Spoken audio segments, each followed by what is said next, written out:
बिहार का नाम सुनते ही दिमाग में क्या आता है? शायद राजनीति, इतिहास या फिर यहाँ के लोग। लेकिन हमारे पास जो स्रोत है वो एक अलग ही कहानी बताते हैं। जैसे कि दुनिया का पहला गणराज्य या कहें लोकतंत्र यहीं जन्मा था। बिल्कुल। या फिर ये कि जिस पटना को हम आज जानते हैं वो सदियों तक गुमनामी में रहने के बाद दोबारा जिंदा हुआ। बिल्कुल। आज हमारे सामने जो जानकारी है वो बिहार की एक बहुत ही दिलचस्प और बहुआयामी तस्वीर पेश करती है। अच्छा। ये सिर्फ तारीखों और आंकड़ों का लेखा जोखा नहीं है, बल्कि ये समझने की कोशिश है कि बिहार की पहचान असल में बनी कैसे। हम इसके नाम की उत्पत्ति से लेकर इसके आधुनिक स्वरूप तक के सफर को देखेंगे और कुछ ऐसे पहलुओं को छुएंगे जो अक्सर बड़ी बहसों में छूट जाते हैं। तो चलिए इन स्रोतों को खोलते हैं और देखते हैं कि बिहार की कहानी में ऐसा क्या खास है जो शायद पहली नजर में दिखाई नहीं देता। जी, शुरुआत करते हैं सबसे बुनियादी सवाल से। ये नाम बिहार, ये आया कहाँ से? इसका मतलब क्या है? तो ये जो बिहार नाम है ये असल में विहार शब्द का ही एक बदलावा रूप है।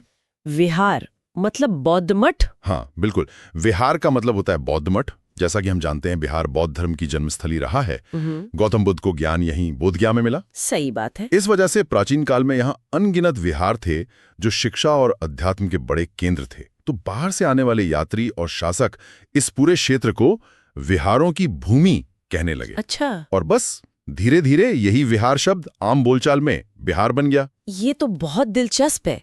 यानी इस राज्य का नाम ही इसकी पहचान का सबसे बड़ा सबूत है कि ये सदियों तक ज्ञान और आध्यात्म का केंद्र रहा है। बिल्कुल। तो नाम की कहानी तो समझ आ गई, लेकिन इसकी राजधानी पटना, इसकी कहानी इतनी सीधी नहीं है। स्रोतों के मुताबिक तो इसका इतिहास किसी थ्रिलर फिल्म जैसा है जिसमें कई उतार चढ़ाव हैं। आपने बिल्कुल सही कहा। नहीं था।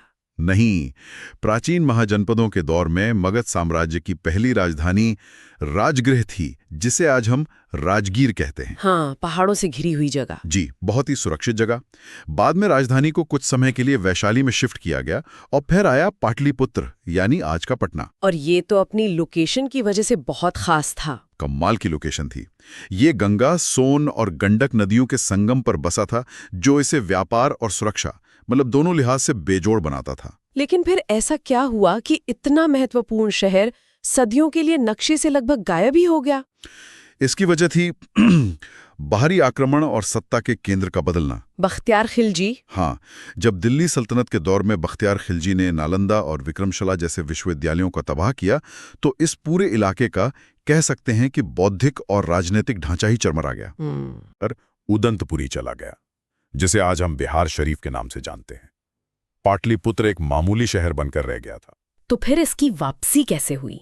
एक गुमनाम शहर से दोबारा एक सूबे की राजधानी बनने का सफर ये किसने तय करवाया? इसका श्रेय जाता है शेर शाह सूरी को। अच्छा। जी, 16वीं सदी में जब वो दिल्ली के शासक बने तो उन्होंने पाटलिपुत्र के रणनीतिक महत्व को फिर से पहचाना और इसे अपनी प्रांतीय राजधानी बनाया। उन्होंने यहाँ एक मजबूत किला बनवाया और शहर को फिर से बसाया। और मुगल काल में इसका नाम भी बदला था शायद? हाँ, बाद में मुगल काल में औरंगजेब के पोते शहजादा अजीम उस शान, जो यहाँ के गवर्नर थे, उन्होंने इसका नाम बदलकर अजीमाबाद रख दिया था। तो ये शहर कई नामों और पहचानों से गुजरा है। वाकई एक ही शहर की कितनी परतें हैं। ये हमें बताता है कि नक्शे पर जो लकीरें हम आज देखते हैं वो हमेशा से वैसी नहीं थी। बिल्कुल नहीं थी। और ये बात सिर्फ राजधानी पर ही नहीं बल्कि पूरे बिहार राज्य पर लागू होती है। आज का जो बिहार है वो तो कई बदलावों से गुजरकर बना है। बिल्कुल। 20वीं सदी की शुरुआत में तो बिहार का कोई अलग अस्तित्व ही नहीं था। ये एक बहुत बड़े बंगाल प्रांत का हिस्सा था, जिसमें बंगाल, बिहार, झारखंड, उड़ीसा सब शामिल थे। फिर 22 मार्च 1912 को एक बड़ा प्रशासनिक बदलाव हुआ और बिहार और उड़ीसा को बंगाल से अलग कर एक नया प्रांत बनाया गया। और यही वजह है कि 22 मार्च को बिहार दिवस मनाया जाता है। जी बिल्कुल। और जहां तक मुझे स्रोतों से पता चला, इस दिन को एक बड़े उत्सव के तौर पर मनाने की शुरुआत भी बहुत पुरानी नहीं है। नहीं, ये हाल ही में शुरू हुआ है। 2010 में मुख्यमंत्री नीतीश कुमार ने इसे एक भव्य आयोजन का रूप दिया। किसी राज्य के लिए अपने स्थापना दिवस को इस तरह मनाना, इसका क्या महत्व होता है? इसका बहुत गहरा मनोवैज्ञानिक और सामाजिक महत्व है। ये लोगों में एक साझा पहचान और गर्व की भावना को मजबूत करता है। जैसे राज्य के लिए जिसकी छवि को लेकर अक्सर नकारात्मक बातें होती हैं, बिहार दिवस अपनी सकारात्मक उपलब्धियों को सामने रखने का एक मंच बन जाता है। सही बात है। तो 1912 में बिहार और उड़ीसा एक हुए, लेकिन ये साथ भी हमेशा नहीं रहा। 1 अप्रैल 1936 को गवर्नमेंट ऑफ इंडिया एक्ट 1935 के तहत उड़ीसा को भी एक अलग प्रांत बना दिया गया। हाँ। और फिर आजादी के कई दशकों बाद एक और बड़ा विभाजन हुआ। हाँ, 15 नवंबर 2000 को बिहार के दक्षिणी हिस्से को अलग करके झारखंड राज्य बनाया गया। ये सिर्फ एक भौगोलिक विभाजन नहीं था, है ना? इसका असर तो बहुत गहरा पड़ा होगा। स्रोतों में लिखा है कि झारखंड को बिहार का लगभग 45.85% हिस्सा मिला। लगभग आधा राज्य। हाँ, ये तो लगभग आधा ही हो गया। जमीन से ज्यादा बड़ा असर संसाधनों का पड़ा। बिहार का वो जो दक्षिणी पठारी हिस्सा था, वो खनिज संपदा से भरपूर था। सारे माइंस और इंडस्ट्रीज वहीं थे। जी, देश के ज्यादातर कोयले, लोहे और दूसरे खनिजों के भंडार वहीं थे। जमशेदपुर, बोकारो, धनबाद जैसे सारे बड़े औद्योगिक शहर झारखंड में चले गए। तो मतलब बिहार की अर्थव्यवस्था तो पूरी तरह बदल गई होगी। रातों रात बदल गई। जो बचा हुआ बिहार था वो मुख्य रूप से कृषि प्रधान रह गया। ये आज भी बिहार की आर्थिक चुनौतियों की एक बड़ी वजह है।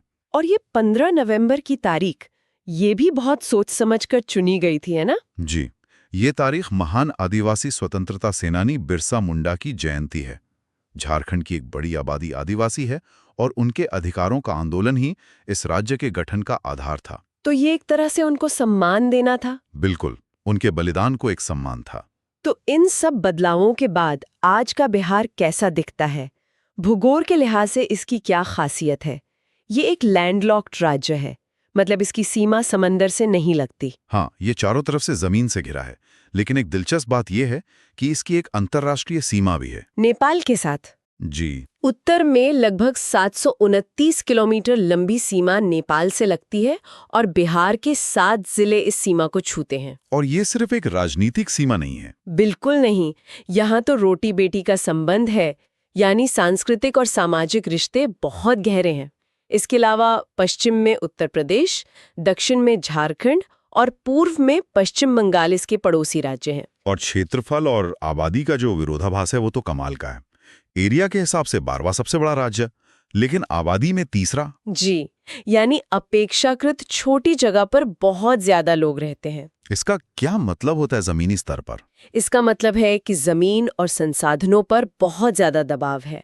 इसका असर आप हर चीज में देख सकते हैं, खेती, रोजगार और सबसे बढ़कर यहाँ की राजनीति। अच्छा। जब इतने ज्यादा लोग एक सीमित जगह में रहते हैं तो हर वोट की कीमत बढ़ जाती है। शायद यही वजह है कि बिहार की राजनीति इतनी सघन और हमेशा चर्चा में रहती है। इसी से जुड़ा सवाल है राजनीतिक प्रतिनिधित्व का। इस घनी आबादी का दिल्ली में कितना वजूद है? काफी बड़ा वजूद है। लोकसभा की 40 सीटें हैं जो किसी भी राज्य की दशा दिशा तय करने में अहम भूमिका निभाती हैं। और राज्यसभा में 16? जी, 16। राज्य के स्तर पर देखें तो विधानसभा की 243 सीटें और विधान परिषद की 75 सीटें हैं। और ये जो विधान परिषद है ये भी खास है, क्योंकि ये हर राज्य में नहीं है। बिल्कुल, बिहार उन 6 राज्यों में से एक है जहां ये द्विसदनीय व्यवस्था है। ये द्विसदनीय व्यवस्था होती क्या है? आम भाषा में इसका क्या फायदा है? इसका मतलब है कि राज्य में कानून बनाने वाली 2 संस्थाएं हैं। एक विधानसभा जहां जनता के चुने हुए प्रतिनिधि होते हैं, और दूसरी विधान परिषद। जी, विधान परिषद को एक तरह से बुजुर्गों का सदन या विशेषज्ञों का सदन कहा जा सकता है। इसमें शिक्षक, स्नातक और अलग-अलग क्षेत्रों के विशेषज्ञ सदस्य होते हैं। तो इसका मकसद ये है कि कोई कानून जल्दबाजी में पास ना हो। बिल्कुल, उस पर एक और स्तर पर बहस और समीक्षा हो सके। तो ये तो हुई राजनीति और भूगोल की बात। अब जरा यहाँ की भाषा और संस्कृति पर आते हैं। आधिकारिक भाषा तो हिंदी है, लेकिन मुझे ये जानकर हैरानी हुई कि यहाँ की दूसरी आधिकारिक भाषा उर्दू है। जी, 1984 में उर्दू को ये दर्जा दिया गया था। ये बिहार की गंगा जमुनी तहजीब और मिलीजुली संस्कृति को दिखाता है। लेकिन जो सबसे रोचक तथ्य स्रोतों में है वो ये कि बिहार में सबसे ज्यादा बोली जाने वाली क्षेत्रीय भाषा भोजपुरी नहीं, बल्कि मैथिली है। ये सच में चौंकाने वाली बात है।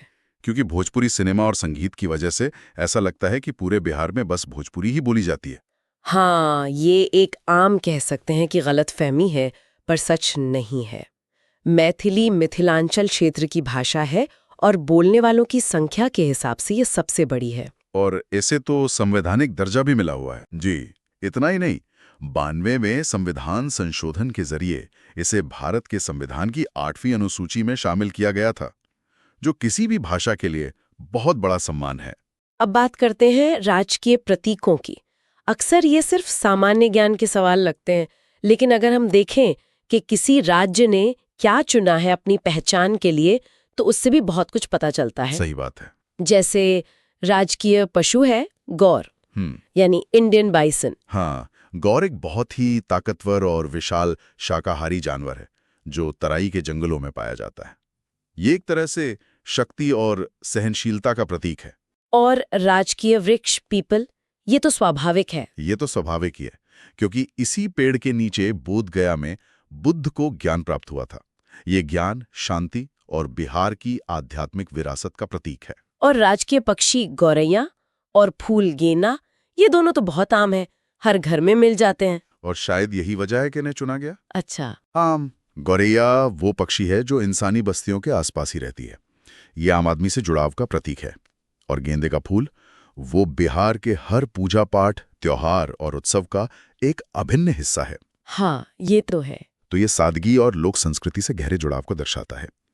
ये प्रतीक सिर्फ नाम के लिए नहीं है, ये बिहार की आत्मा के एक हिस्से को दिखाते हैं। और अब उस हिस्से पर आते हैं जो बिहार के गौरवशाली इतिहास को सबसे अच्छे से दिखाता है, दुनिया और भारत को बिहार की प्रथम देन। हमारे स्रोतों में इसकी एक लंबी लिस्ट है। शुरुआत करते हैं दुनिया के पहले लोकतंत्र से। ये बिहार की सबसे बड़ी देन है। आज से लगभग 2500 साल पहले, जब दुनिया के ज्यादातर हिस्सों में राजतंत्र था, तब वैशाली में वज्जी संघ नाम का एक गणराज्य था। ये 8 कुलों का एक संघ था जो मिलकर शासन चलाते थे। सारे फैसले बहुमत से लिए जाते थे। ये आधुनिक लोकतंत्र की पहली झलक थी। जी, जो हमें ग्रीस के एथेंस से भी पहले यहाँ दिखती है। और सिर्फ राजनीति ही नहीं, योग के क्षेत्र में भी बिहार ने दुनिया को पहली यूनिवर्सिटी दी। जी, मुंगेर में स्थित बिहार स्कूल ऑफ योग, इसे दुनिया का पहला योग विश्वविद्यालय माना जाता है। इसकी स्थापना 1964 में हुई थी और इसने योग को एक वैज्ञानिक तरीके से पूरी दुनिया में फैलाने का काम किया। और अगर भारत के संदर्भ में देखें तो प्रथम की ये लिस्ट और भी लंबी हो जाती है। बिल्कुल। आजाद भारत के पहले राष्ट्रपति डॉक्टर राजेंद्र प्रसाद बिहार की धरती से ही थे। संविधान सभा के पहले अस्थायी अध्यक्ष डॉक्टर सच्चिदानंद सिन्हा भी यहीं से थे। जी, ज्ञान विज्ञान की बात करें तो शून्य और दशमलव प्रणाली की नींव रखने वाले महान गणितज्ञ और खगोल शास्त्री आर्यभट्ट भी पाटलिपुत्र से थे।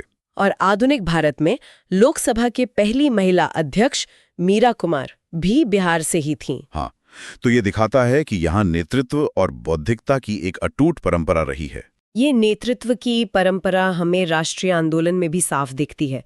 जब 1857 की क्रांति की बात होती है तो अक्सर मंगल पांडे और रानी लक्ष्मीबाई का नाम आता है, लेकिन बिहार के वीर कुंवर सिंह की कहानी तो अविश्वसनीय है। अविश्वसनीय ही है। सोचिए, 80 साल का एक इंसान अंग्रेजों के खिलाफ बगावत का झंडा उठाता है। 80 साल की उम्र में। जी, और सिर्फ उठाता नहीं बल्कि महीनों तक दानापुर से लेकर जगदीशपुर, आरा और लखनऊ तक अंग्रेजी सेना को नाको चने चव्वा देता है। उनकी वीरता का सबसे बड़ा किस्सा तो वो है जब लड़ाई के दौरान उनकी कलाई में अंग्रेजों की गोली लग गई। हाँ, वो तो रोंगटे खड़े कर देने वाली कहानी है। बिल्कुल। उन्हें लगा कि जहर पूरे शरीर में फैल जाएगा, तो उन्होंने बिना एक पल सोचे अपनी तलवार से अपना ही हाथ काटकर गंगा नदी में फेंक दिया और कहा, हे गंगा मैया, अपनी इस तुच्छ भेंट को स्वीकार करो। जी, इस उम्र में ऐसा शौर्य और बलिदान ये कल्पना से भी परे है। और ये क्रांति की मशाल सिर्फ तलवारों से नहीं बल्कि कलम और किताबों से भी जली। आधुनिक शिक्षा के जो केंद्र अंग्रेजों ने अपने फायदे के लिए बनाए, वही उनके खिलाफ क्रांतिकारियों की नर्सरी बन गए। ये इतिहास का सबसे खूबसूरत विरोधाभास है। अंग्रेजों ने 1863 में पटना कॉलेज, 1916 में पटना हाई कोर्ट और 1917 में पटना यूनिवर्सिटी की स्थापना की। उनका मकसद था कि यहाँ से पढ़े लिखे क्लर्क निकलें जो उनके राज को चलाने में मदद करें। बिल्कुल, लेकिन हुआ इसका ठीक उल्टा।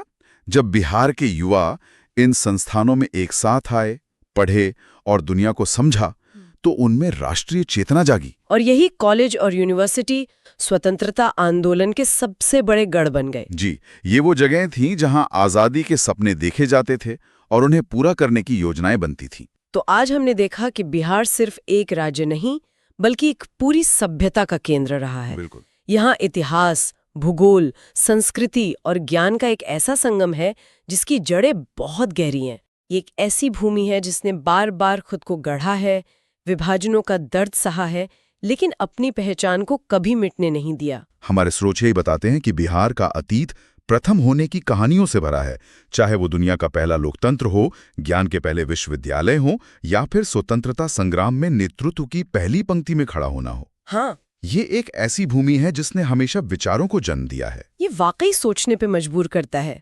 बिहार ने अतीत में दुनिया और भारत को इतना कुछ दिया है, तो आज के दौर में 21वीं सदी में भारत और दुनिया के लिए बिहार की अगली महान प्रथम देन क्या हो सकती है? ये एक बहुत बड़ा सवाल है। ये एक ऐसा सवाल है जिस पर हम सबको विचार करना चाहिए।